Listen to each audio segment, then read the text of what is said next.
Uy, Mari, ang ginagawa mo dyan? Ano ba yan? Kanina pa kita inaantay eh. Bakit mo ako inaantay? Makikitulog sana ako sa inyo.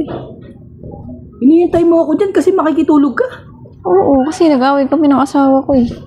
Nag-away na naman kayo ng asawa mo. Oo, makikitulog sana ako. Eh, ba't kayo nag-away? Eh, alam mo na. Iba naman niya si pare. Lasing na naman ba? Oo. Iba naman. Kaya lang, Mari. Hindi ka pwede ngayon dito kasi nandyan yung asawa ko eh. Kauwi lang.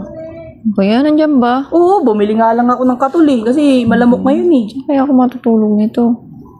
Mari, oh. Pwede dito kaya? Diyan ka matutulog. Oo. Eh baka mamaya may mga dumaan dyan. Pairaming na lang ako ng unan. Pero may kita ng unan, Mari. Oo, dito na lang ako. Kaysa matulog ako sa bahay. Eh kasi baka mamaya may dumaan nga dyan. Hindi sumama ako. Hindi pwede, nandiyan yung asawa ko eh. Ano Tulog ba sabi naman ng- na yata eh. Ano ba sabi ng asawa mo ni pare? Eh, nilayasan ko siya eh. Eh, ba't kasi nilayasan mo pa? Hindi mo na lang... Lasing nga eh. Eh matutulog naman yun mamaya pag hindi na Ako, lasing. hindi naman natutulog yun. Pag lasing, ang kulit-kulit yun. Kaya nilayasan ko na lang. Dapat pinagbigyan mo na lang kasi. May dala pa akong kumot oh. Kaya nga eh. Eh dapat Unan na lang ako kulang. asawa mo rin kasi pasaway no? Kaya nga, lagi nagiinom eh. Eh dapat hintay mo na lang matulog tapos umuwi ka na lang sa inyo. Eh, ako nga doon. Gusto ko na lang. Ito na ako sa inyo matulog. Hindi nga pwede kung wala lang dyan yung asawa ko. Pwede ka dyan makitulog. Isasala na lang ako. Sa sala? Oo. Hindi pa pwede naman dun. Makikita ka din dun. Eh di, agapan ko na lang yung alis. Mari naman oh. Hindi naman magagalit yun eh. Ihatid na lang kita sa inyo. Kakausapin ko yung asawa ko. Iya ako nga doon umuwi. Dito lang ako. Mari, hindi ka pwede nga dyan. Nandiyan yung asawa ko eh. O, di dito na lang ako matutulog. Saan dyan? Eh malamig dyan.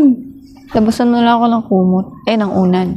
Kaya nga eh. Kaya lang nga eh. Mamaya, anong mangyari sa'yo dyan? Makonsensya pa ako. O, eh, dito na lang sa loob. Saan? Sa loob. Sa Di ba may isa pa kayong kwarto? Doon ako matutulog. Mari, di pwede dun. Alam mo naman yung asawa ko. Nagsiselos sa'yo yun eh. Ba naman? Hindi naman niya siguro kung Ibig sabihin, makikita. kanina ka pa dyan. Hihintay mo ako. Oo, kanina pa ako dito. Para makitulog ka. Tagal mo. Si Mari. Di Ano? kasi, wrong timing ka din kasi nandyan. Kung wala lang dyan yung asawa ko, pwede ka makitulog dyan. Eh, paano yan? Saan ako matutulog? Atid na lang kita sa inyo. Eh, ako nga doon sa bahay namin. Makatulog na yung asawa Hindi nga, mo. asawa ko makulit eh. Baka nga tulog na yung asawa mo. Oo na, dito na lang ako.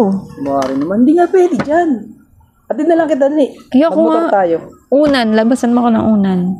Hindi nga Mari, hindi ka pwede dyan kasi nga malamok dyan oh. Di yan, may kumot naman ako eh. Kahit na, baka mamaya umulan, babasa ka ng ulan dyan. Okay lang yan.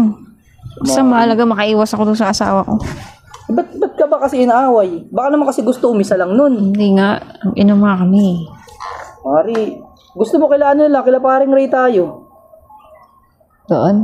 Hatid na lang kita dun eh. Wala naman yung asawa nun, nasa ibang bansa eh. Sumama ako. Hatid kita dun. Kaysa sa akin, mag-aaway lang kami ng asawa. Doon ka rin matutulog. Doon ka na lang matulog, hatid kita, tara. Mag-aasawa kasi ng lasinggero.